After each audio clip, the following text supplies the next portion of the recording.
dear friends and professionalists, I am Uday Singh, advocate speaking. So, ನೀವೆಲ್ಲರೂ ಸಹ ನನ್ನ channel ಅನ್ನು ವೀಕ್ಷಿಸ್ತಾ ಇದ್ದೀರಿ ಅಂತ ನಾನು ಅಂದ್ಕೊಂಡಿದ್ದೀನಿ. ನನ್ನ ಚಾನೆಲ್ಗೆ ಕಮೆಂಟ್ ಮಾಡಿ ಮತ್ತು ನನ್ನ ಚಾನೆಲ್ಗೆ ಸಬ್ಸ್ಕ್ರೈಬ್ ಆಗೋದನ್ನು ಮರಿಬೇಡಿ ಅಂತೇಳಿ ಅಂತ. ಸೊ ನಾನು ಇನ್ನೊಂದು ವಿಷಯವನ್ನು ತೆಗೆದುಕೊಂಡು ಇವತ್ತು ನಾನು ನಿಮ್ಮ ಮುಂದೆ ಬಂದಿದ್ದೀನಿ.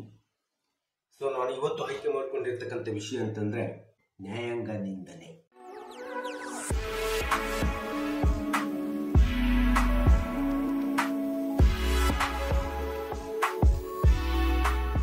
ಸೊ ಭಾರತದ ನ್ಯಾಯಾಂಗ ವ್ಯವಸ್ಥೆಯಲ್ಲಿ ಇವತ್ತು ನ್ಯಾಯಾಂಗ ನಿಂದನೆ ಎಂಬತಕ್ಕಂಥದ್ದು ಸಹ ಒಂದು ಅತೀವಾದಂಥ ಅಪರಾಧ ಅಂತೇಳಿ ಪರಿಗಣಿಸಲಾಗ್ತದೆ. ಸೊ ನ್ಯಾಯಾಂಗ ನಿಂದನೆಯಲ್ಲಿ ಎರಡು ವಿಧವಾದಂಥ ನ್ಯಾಯಾಂಗ ನಿಂದನೆಗಳನ್ನ ನಾವು ನೋಡ್ತೀವಿ.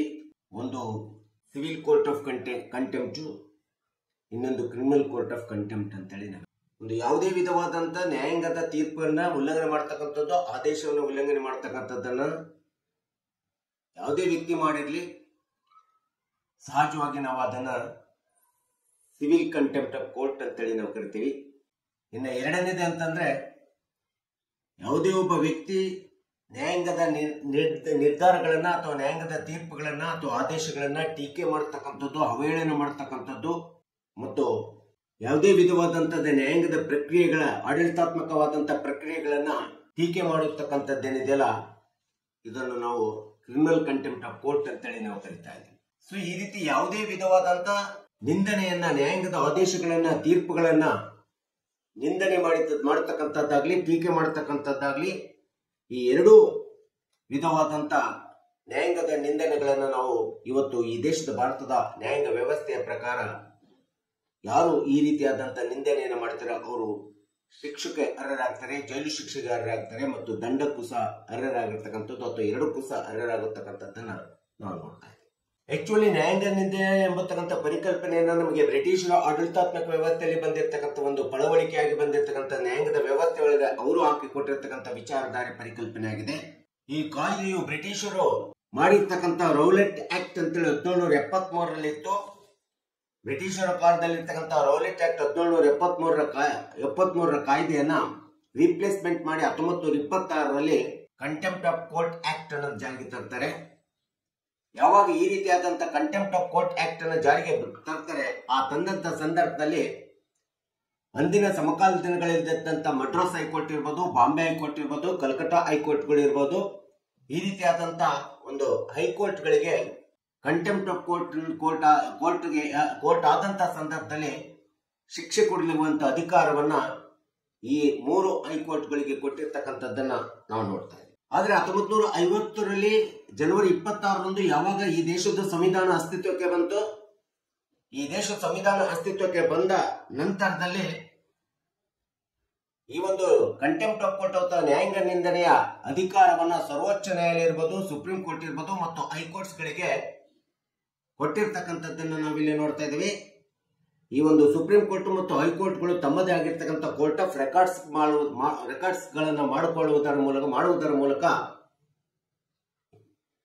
ಅವ್ರಿಗೆ ಈ ಒಂದು ನ್ಯಾಯಾಂಗದ ನ್ಯಾಯಾಧೀಶರುಗಳಿಗೆ ಮತ್ತು ನ್ಯಾಯಾಲಯಗಳಿಗೆ ತಮ್ಮದೇ ಆದಂತ ಇನ್ಹೆರೆಂಟ್ ಪವರ್ ಮೂಲಕ ಕಂಟೆಂಪ್ಟ್ ಆಫ್ ಕೋರ್ಟ್ ಅನ್ನ ಶಿಕ್ಷೆಗೆ ಒಳಪಡಿಸುವಂತ ಅಧಿಕಾರವನ್ನ ಈ ಒಂದು ಸರ್ವೋಚ್ಚ ನ್ಯಾಯಾಲಯ ಮತ್ತು ಹೈಕೋರ್ಟ್ಗಳಿಗೆ ಕೊಟ್ಟಿರ್ತಕ್ಕಂಥದ್ದನ್ನ ನಾವಿಲ್ಲಿ ಕಾಣಬಹುದಾಗಿದೆ. ಇವತ್ತು ಕಂಟೆಂಪ್ಟ್ ಆಫ್ ಕೋರ್ಟ್ ನ್ಯಾಯಾಂಗ ನಿಂದನೆ ಎಂಬತಕ್ಕಂಥದ್ದು ಈ ದೇಶದೊಳಗಡೆ, ಈ ದೇಶದ ಸಾರ್ವಜನಿಕರ ಮೂಲಭೂತ ಹಕ್ಕಾಗಿರ್ತಕ್ಕಂಥ ಸಂವಿಧಾನಾತ್ಮಕವಾದಂತ ಪರಿಚ್ಛೇದ ವಿಧಿ 19F ಪ್ರಕಾರ ಏನು ನಾವು ವಾಕ್ ಸ್ವಾತಂತ್ರ್ಯ ಮತ್ತು ಅಭಿವ್ಯಕ್ತಿ ಸ್ವಾತಂತ್ರ್ಯ ಅಂತ ಹೇಳಿ ಅನುಭವಿಸ್ತೀವಿ, ಈ ನಾಗರಿಕರ ಮೂಲಭೂತ ಹಕ್ಕಾಗಿರ್ತಕ್ಕಂಥ ವಾಕ್ ಸ್ವಾತಂತ್ರ್ಯ ಮತ್ತು ಅಭಿವ್ಯಕ್ತಿ ಸ್ವಾತಂತ್ರ್ಯದ ಮೇಲೆಯೂ ಸಹ ಈ ಕಂಟೆಂಪ್ಟ್ ಆಫ್ ಕೋರ್ಟಿನ ನಿಬಂಧನೆಗಳನ್ನ ನಮಗೆ ವಿಧಿಸಿರ್ತಕ್ಕಂಥದ್ದನ್ನ ನಾವಿಲ್ಲಿ ಕಾಣಬೇಕಾಗುತ್ತೆ. ಸೊ ಆದರೆ 2006ರಲ್ಲಿ ಈ ನ್ಯಾಯಾಂಗ ನಿಂದನೆಯ ಕಾಯ್ದೆ ತಿದ್ದುಪಡಿಯನ್ನು ತಂದ್ಬಿಟ್ಟು ಸುಪ್ರೀಂ ಕೋರ್ಟ್ ಮತ್ತು ಹೈಕೋರ್ಟ್ಗಳು ತಮ್ಮದೇ ಆಗಿರ್ತಕ್ಕಂಥ ನ್ಯಾಯಾಂಗ ನಿಂದನೆಯ ಅಧಿಕಾರ ವ್ಯಾಪ್ತಿ ಅಂತೇನಿದೋ ಆ ಅಧಿಕಾರ ವ್ಯಾಪ್ತಿಯನ್ನ ಲಿಮಿಟ್ ಮಾಡಿರ್ತಕ್ಕಂಥ ಅಥವಾ ಮಿತಿವ್ಯಯಗೊಳಿಸಿರ್ತಕ್ಕಂಥದ್ದು ನಾವು ನೋಡ್ತಿದ್ವಿ 2006ರ ತಿದ್ದುಪಡಿಯಲ್ಲಿ. ಸೊ ಈ ರೀತಿಯಾದಂತ 2006ರ ಕಾಯ್ದೆಯನ್ನ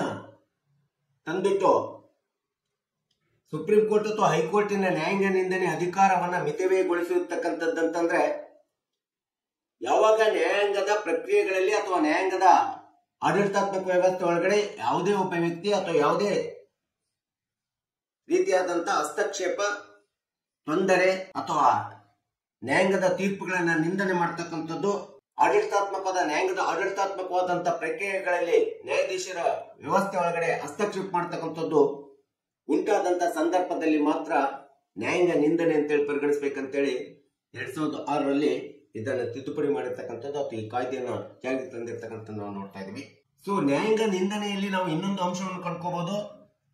ಯಾವುದೇ ಕಕ್ಷಿದಾರನಾಗ್ಲಿ ಅಥವಾ ವಕೀಲರಾಗ್ಲಿ ಅಥವಾ ಯಾವುದೇ ವಿಧವಾದಂತ ಸಾರ್ವಜನಿಕ ವ್ಯಕ್ತಿ ತನ್ನದೇ ಆದಂತ ನ್ಯಾಯಪರವಾದಂತ ನ್ಯಾಯವನ್ನು ಪಡ್ಕೊಳ್ಳಿಕ್ಕೆ ನ್ಯಾಯಾಧೀಶರ ಮುಂದೆ ಆಗಲಿ ಅಥವಾ ವಕೀಲರು ತಮ್ಮ ವಾದವನ್ನು ಮಂಡನೆ ಮಾಡುವಂತಹ ಸಂದರ್ಭದಲ್ಲಿ ನ್ಯಾಯಾಧೀಶರ ಮುಂದೆ ಆಗಲಿ ಅಥವಾ ಇನ್ಯಾವುದೇ ಸಾರ್ವಜನಿಕ ವ್ಯಕ್ತಿಗಳು ನೇರವಾಗಿ ನ್ಯಾಯಾಧೀಶರ ಮುಂದೆ ಬಂದು ನ್ಯಾಯಕ್ಕೋಸ್ಕರ ತಮ್ಮ ಸತ್ಯವನ್ನು ಪ್ರತಿಪಾದನೆ ಮಾಡಿದಂತ ಸಂದರ್ಭದಲ್ಲಿ ಆ ರೀತಿಯಾದಂತ ನ್ಯಾಯಾಂಗದ ಒಳಗಡೆ ಬಂದ್ಬಿಟ್ಟು ಸತ್ಯವನ್ನು ಪ್ರತಿಪಾದನೆ ಮಾಡಿದಾಗ ಯಾವುದೇ ಕಕ್ಷಿದಾರ ಇರ್ಬೋದು, ವಕೀಲರು ಇರ್ಬೋದು, ಸಾರ್ವಜನಿಕರು ಇರ್ಬೋದು, ತಮಗಾಗಿರ್ತಕ್ಕಂಥ ನ್ಯಾಯವನ್ನು ಪಡ್ಕೊಳ್ಳಿಕ್ಕೆ ಸತ್ಯವನ್ನು ಪ್ರತಿಪಾದನೆ ಮಾಡಿದರೆ ನ್ಯಾಯಾಂಗದ ಮುಂದೆ, ನ್ಯಾಯಾಧೀಶರ ಮುಂದೆ, ನ್ಯಾಯಾಲಯದ ಮುಂದೆ ಅದನ್ನು ನಾವು ಕಂಟೆಂಪ್ಟ್ ಆಫ್ ಕೋರ್ಟ್, ನ್ಯಾಯಾಂಗ ನಿಂದನೆ ಅಂತೇಳಿ ಪರಿಗಣಿಸಲಿಕ್ಕೆ ಸಾಧ್ಯ ಆಗೋದಿಲ್ಲ.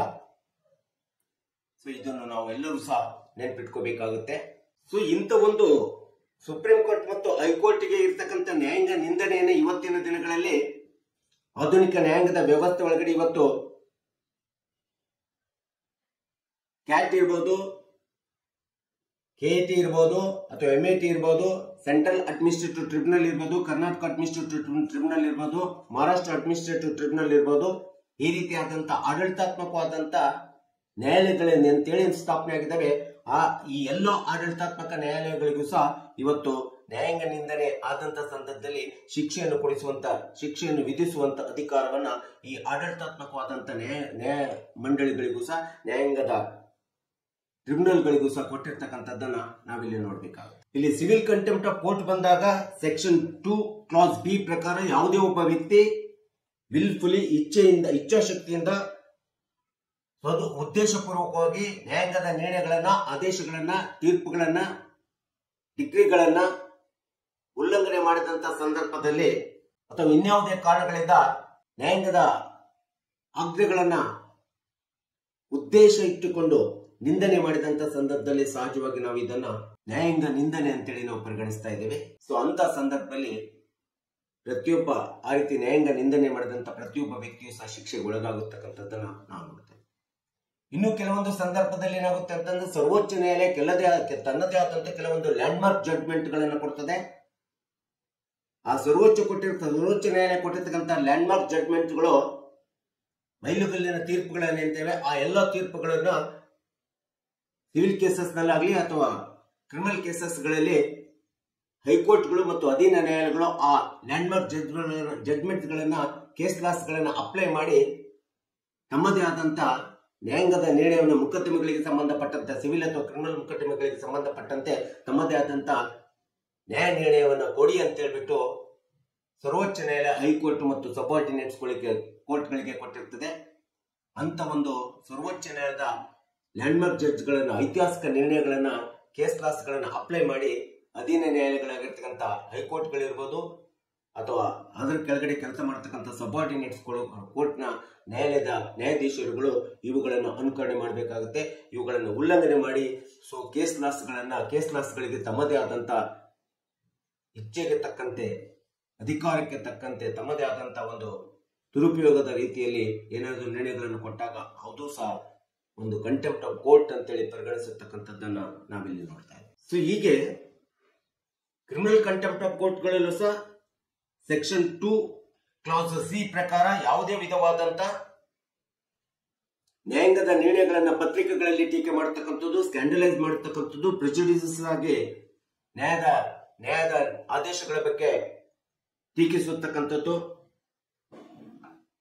ಅಥವಾ ಇನ್ಯಾವುದೇ ಪತ್ರಿಕೋದ್ಯಮಗಳಲ್ಲಿ ನ್ಯಾಯಾಂಗದ ನಿಂದನೆಯನ್ನು ಮಾಡತಕ್ಕಂಥದ್ದು ಅಥವಾ ನ್ಯಾಯಾಂಗದ ಸ್ಥಾನಮಾನವನ್ನ ಕೆಳಹಂತದಲ್ಲಿ ಇಳಿಸುವಂಥದ್ದು, ಇನ್ನು ನ್ಯಾಯಾಂಗದ ಪ್ರಕ್ರಿಯೆಯಲ್ಲಿ ಹಸ್ತಕ್ಷೇಪ ಮಾಡತಕ್ಕಂಥದ್ದು, ಆ ನ್ಯಾಯಾಂಗದ ಆಡಳಿತಾತ್ಮಕ ವ್ಯವಸ್ಥೆ ಒಳಗಡೆ ಹಸ್ತಕ್ಷೇಪ ಮಾಡತಕ್ಕಂಥದ್ದು ಮತ್ತು ನೇರವಾಗಿ ನ್ಯಾಯಾಲಯಕ್ಕೆ ಬಂದ್ಬಿಟ್ಟು ಕಕ್ಷಿದಾರರಿಗೆ ಅಟ್ಯಾಕ್ ಮಾಡತಕ್ಕಂಥದ್ದು, ಕಕ್ಷಿದಾರ ಮೇಲೆ ಹಲ್ಲೆ ಮಾಡತಕ್ಕಂಥದ್ದು, ವಕೀಲರ ಮೇಲೆ ಹಲ್ಲೆ ಮಾಡತಕ್ಕಂಥದ್ದು ಅಥವಾ ನ್ಯಾಯಾಧೀಶರಿಗೆ ಮೇಲೆ ಯಾವುದೇ ವಿಧವಾದಂತ ಪದಪ್ರಯೋಗಗಳನ್ನು ಮಾಡತಕ್ಕಂಥದ್ದು, ಈ ರೀತಿ ಅಥವಾ ನ್ಯಾಯಾಧೀಶರಿಗೆ ಬೆದರಿಕೆಯನ್ನ ಮಾಡುವಂಥದ್ದು, ಇದೆಲ್ಲವೂ ಕೂಡ ಇವತ್ತು ಈ ದೇಶದ ನ್ಯಾಯಾಂಗದ ವ್ಯವಸ್ಥೆ ಒಳಗಡೆ ನ್ಯಾಯಾಂಗ ನಿಂದನೆ ಅಂತೇಳಿ ನಾವು ಪರಿಗಣಿಸಿರ್ತಕ್ಕಂಥದ್ದನ್ನ ನಾವು ನೋಡ್ತಾ ಇದ್ದೀವಿ.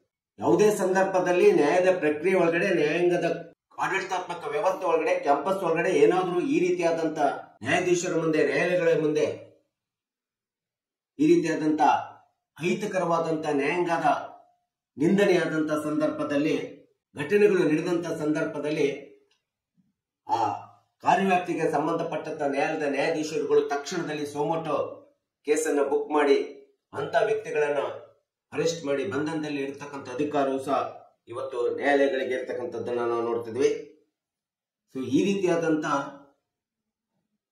ಸಿವಿಲ್ ಕಂಟೆಂಪ್ಟ್ ಆಫ್ ಕೋರ್ಟ್ ಇರ್ಬೋದು, ಕ್ರಿಮಿನಲ್ ಕಂಟೆಂಪ್ಟ್ ಆಫ್ ಕೋರ್ಟ್ ಇರ್ಬೋದು, ಯಾವುದೇ ವ್ಯಕ್ತಿ ಮಾಡಿದ್ರು ಸಹ ಅವನನ್ನ ಬಂಧನದಲ್ಲಿ ಇಟ್ಟಂತ ಸಂದರ್ಭದಲ್ಲೂ ಸಹ ಅವನು ತನ್ನದೇ ಆದಂತ ಡಿಫೆನ್ಸ್ ಅನ್ನು ಮಾಡ್ಕೊಳ್ಳಿಕ್ಕೆ ಅವನದೇ ಆದಂತ ವಕೀಲರ ನೇಮಿಸಿಕೊಳ್ಳುವಂತ ಅವಕಾಶವನ್ನು ಸಹ ಈ ಒಂದು ಕಂಟೆಂಪ್ಟ್ ಆಫ್ ಕೋರ್ಟ್ ನಲ್ಲಿ ಹೇಳಿರ್ತಕ್ಕಂಥದ್ದನ್ನ ನಾವು ನೋಡ್ತಾ ಇದ್ದೀವಿ.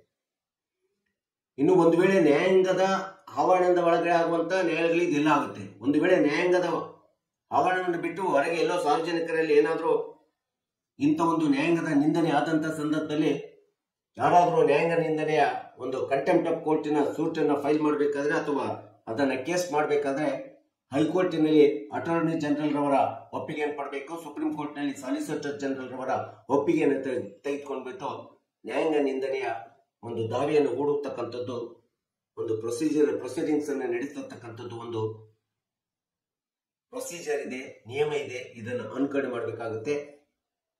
ಹೈಕೋರ್ಟ್ ನಲ್ಲಿ ಆಡಿಟರ್ ಜನರಲ್ ಒಪ್ಪಿಗೆಯನ್ನು ಕೊಡಬೇಕು, ಸುಪ್ರೀಂ ಕೋರ್ಟ್ ನಲ್ಲಿ ಸಾಲಿಸಿಟರ್ ಜನರಲ್ ಒಪ್ಪಿಗೆಯನ್ನು ಕೊಡಬೇಕು. ಅವರ ಒಪ್ಪಿಗೆಯನ್ನು ಪಡೆದ ನಂತರ ನ್ಯಾಯಾಂಗ ನಿಂದನೆ ಪ್ರೊಸೀಡಿಂಗ್ಸ್ ಗಳನ್ನ ನಡೆಸಬೇಕಂತೇಳಿ ಈ ದೇಶದ ಕಂಟೆಂಪ್ಟ್ ಆಫ್ ಕೋರ್ಟ್ ಆಕ್ಟ್ ನ ನಿಯಮ ಹೇಳ್ತಕ್ಕಂಥದ್ದನ್ನ ನಾವು ನೋಡ್ತಾ ಇದ್ದೀವಿ. ಸೊ ಈ ರೀತಿ ಸಿವಿಲ್ ಕಂಟೆಂಪ್ಟ್ ಆಫ್ ಕೋರ್ಟ್ ನಡೀಲಿ ಆಗಲಿ ಅಥವಾ ಕ್ರಿಮಿನಲ್ ಕಂಟೆಂಪ್ಟ್ ಆಫ್ ಕೋರ್ಟ್ ಆದಾಗ ಎರಡೂ ವಿಧವಾದಂತ ನ್ಯಾಯಾಂಗ ನಿಂದನೆಗಳಿಗೆ ಒಂದೇ ವಿಧವಾದಂತ ಪನಿಷ್ಮೆಂಟ್ ಕೊಡಲಾಗಿದೆ. ಸೇಮ್ ಪನಿಷ್ಮೆಂಟ್ ಅನ್ನ under the contempt of court 1971 act ನಲ್ಲಿ ಹೇಳಿರ್ತಕ್ಕಂಥದ್ದನ್ನ ನಾವು ನೋಡ್ತಾ ಇದೀವಿ. ಯಾವುದೇ ವಿಧವಾದಂತ ಕಂಟೆಂಪ್ಟ್ ಆಫ್ ಕೋರ್ಟ್ ಆಗಲಿ, ಆದ್ರೆ ಶಿಕ್ಷೆ ಮಾತ್ರ ಒಂದೇ ವಿಧವಾದಂತ ಶಿಕ್ಷೆಯನ್ನು ಕೊಡಲಾಗ್ತದೆ. ಆ ಒಂದು ಶಿಕ್ಷೆ ಅಂತಂದ್ರೆ ಮ್ಯಾಕ್ಸಿಮಮ್ 6 ತಿಂಗಳು ಜೈಲುವಾಸ, ಮಿನಿಮಮ್ 3 ತಿಂಗಳಿಂದ ಕನಿಷ್ಠ 1 ತಿಂಗಳವರೆಗೆ ಜೈಲು ಸೆರೆವಾಸ ಇರ್ತದೆ ಮತ್ತು 2,000 ರೂಪಾಯಿ ದಂಡ ಇರ್ತದೆ. ಅಥವಾ ಎರಡು ಬೋತ್ 6 ತಿಂಗಳು ಜೈಲು ಶಿಕ್ಷೆ ಅಥವಾ 3 ತಿಂಗಳು ಜೈಲು ಶಿಕ್ಷೆ ಅಥವಾ ಕನಿಷ್ಠವಾಗಿರ್ತಕ್ಕಂಥ 1 ತಿಂಗಳ ಜೈಲು ಸೆರೆವಾಸ ಇರ್ತದೆ ಮತ್ತು 2,000 ರೂಪಾಯಿ ದಂಡ ಎರಡೂ ಸಹ ಇರ್ತದೆ. ಇನ್ನು ಸಂದರ್ಭ ಬಂದರೆ ಸಂಬಂಧಪಟ್ಟಂತ ನ್ಯಾಯಾಂಗದ ನ್ಯಾಯಾಧೀಶರ ಮುಂದೆ ಈ ಒಂದು ನ್ಯಾಯಾಂಗ ನಿಂದನೆ ಮಾಡಿದಂತ ವ್ಯಕ್ತಿ ತಾವು ಮಾಡಿರ್ತಕ್ಕಂಥದ್ದು ತಪ್ಪು ಅಂತೇಳಿ ಅಪಾಲಜಿಯನ್ನು ಕೇಳ್ಕೊಂಡ್ರೆ, ಕ್ಷಮಾಪಣೆಯನ್ನು ಕೇಳ್ಕೊಂಡ್ರೆ ಆ ನ್ಯಾಯಾಂಗದ ನ್ಯಾಯಾಧೀಶರ ಒಂದು ಇನ್ಹೆರೆಂಟ್ ಪವರ್ ಅಂತ ಹೇಳ್ತಾರೆ, ಡಿಸ್ಕ್ರಿಷನ್ ಪವರ್ ಇರ್ತದೆ. ಅವರ ಇನ್ಹೆರೆಂಟ್ ಅಥವಾ ಡಿಸ್ಕ್ರಿಷನ್ ಪವರ್ ಮೂಲಕ ಈ ರೀತಿಯಾದಂಥ ಕಂಟೆಂಪ್ಟ್ ಆಫ್ ಕೋರ್ಟ್ ಮಾಡಿರ್ತಕ್ಕಂಥ ವ್ಯಕ್ತಿಗೆ ಶಿಕ್ಷೆಯನ್ನು ಕೊಡದೆ ಅವರನ್ನು ಕ್ಷಮಿಸುವಂತ ಒಂದು ಅಧಿಕಾರವೂ ಸಹ ಇದೆ ಅಂತೇಳಿ ಈ ಒಂದು ಕಂಟೆಂಪ್ಟ್ ಆಫ್ ಆಕ್ಟ್ ನಲ್ಲಿ ಹೇಳಿರ್ತಕ್ಕಂಥ ನಾವು ನೋಡ್ತಿದ್ದೀವಿ. ಕಂಟೆಂಪ್ಟ್ ಆಫ್ ಕೋರ್ಟ್ ಆಕ್ಟ್ ನಲ್ಲಿ ಹೇಳಿರ್ತಕ್ಕಂಥದ್ದನ್ನ ನಾವು ನೋಡ್ತಾ ಇದ್ದೀವಿ. ಸೊ ಹೀಗೆ ಅದು ಕ್ರಿಮಿನಲ್ ಕಂಟೆಂಪ್ಟ್ ಆಫ್ ಕೋರ್ಟ್ ಇರಲಿ, ಸಿವಿಲ್ ಕಂಟೆಂಪ್ಟ್ ಆಫ್ ಕೋರ್ಟ್ ಇರಲಿ, ಈ ಎರಡೂ ವಿಧವಾದಂಥ ಕಂಟೆಂಪ್ಟ್ ಆಫ್ ಕೋರ್ಟ್ಗಳು ಇವತ್ತು ಈ ದೇಶದ ನ್ಯಾಯಾಂಗದ ವ್ಯವಸ್ಥೆ ಒಳಗಡೆ so contempt of court act ಪ್ರಕಾರ ಸೊ ಶಿಕ್ಷೆಗೆ ಒಳಪಡಿಸುವಂತ, ಜೈಲುವಾಸ ಮತ್ತು ದಂಡಕ್ಕೆ ಒಳಪಡಿಸುವಂತ ಅಧಿಕಾರವನ್ನ ಈ ದೇಶದ ಆಡಳಿತಾತ್ಮಕವಾದಂಥ ವ್ಯವಸ್ಥೆಯಲ್ಲಿ, ನ್ಯಾಯಾಂಗದ ಆಡಳಿತಾತ್ಮಕ ವ್ಯವಸ್ಥೆಯಲ್ಲಿ ಕೊಟ್ಟಿರ್ತಕ್ಕಂಥದ್ದನ್ನ ನಾವಿಲ್ಲಿ ನೋಡ್ತಾ ಇದ್ದೀವಿ. ಸೊ ಈ ರೀತಿಯಾದಂಥ ಕಂಟೆಂಪ್ಟ್ ಆಫ್ ಕೋರ್ಟು ಭಾರತದ ದೇಶದಲ್ಲಿ ಹೇಗಿದೆ ಎಂಬತಕ್ಕಂಥದ್ರ ಬಗ್ಗೆ ನಾವು ತಿಳ್ಕೋಬೇಕು. ಒಂದು ವೇಳೆ ಈ ರೀತಿ ಆದಂಥ ಸಂದರ್ಭದಲ್ಲಿ ಇದಕ್ಕೆ ಏನು ಒಂದು ಶಿಕ್ಷೆ ಒಳಗಾಗ್ತದೆ ಎಂಬತಕ್ಕಂಥದ್ರ ಬಗ್ಗೆ ಗೊತ್ತಿರಲಿ ಅಂತೇಳಿ ಸಾರ್ವಜನಿಕರಿಗೆ, ಕಕ್ಷಿದಾರರಿಗೆ ಮತ್ತು ವಕೀಲರಿಗೆ ನಮಗೆಲ್ಲರಿಗೂ ಗೊತ್ತಿರಲಿ ಎಂಬತಕ್ಕಂಥ ಒಂದು ಹಿನ್ನೆಲೆಯನ್ನು ಇಟ್ಕೊಂಡು ಈ ವಿಡಿಯೋನ ಮಾಡಿದ್ದೇನೆ. ಸೊ ನನ್ನ ವಿಡಿಯೋ ಇಷ್ಟ ಆಗಿದ್ರೆ ಸೊ ನನ್ನ ಚಾನಲನ್ನು ವೀಕ್ಷಿಸಿ, ವಿಡಿಯೋನ ವೀಕ್ಷಿಸಿ ಮತ್ತು ನನ್ನ ಚಾನಲ್ಗೆ ಕಮೆಂಟ್ ಮಾಡಿ ಮತ್ತು ನನ್ನ ಚಾನಲ್ಗೆ ಸಬ್ಸ್ಕ್ರೈಬ್ ಆಗೋದನ್ನು ಮರಿಬೇಡಿ ಅಂತ ಹೇಳ್ತಾ ಇವತ್ತಿನ ವಿಡಿಯೋಕ್ಕೆ ವಿರಾಮವನ್ನು ಹೇಳ್ತೀನಿ. ಇನ್ನೊಂದು ವಿಷಯವನ್ನು ತೆಗೆದುಕೊಂಡು ನಾನು ಮುಂದಿನ ವಿಡಿಯೋದಲ್ಲಿ ಬರ್ತೀನಿ. ಜೈ ಹಿಂದ್.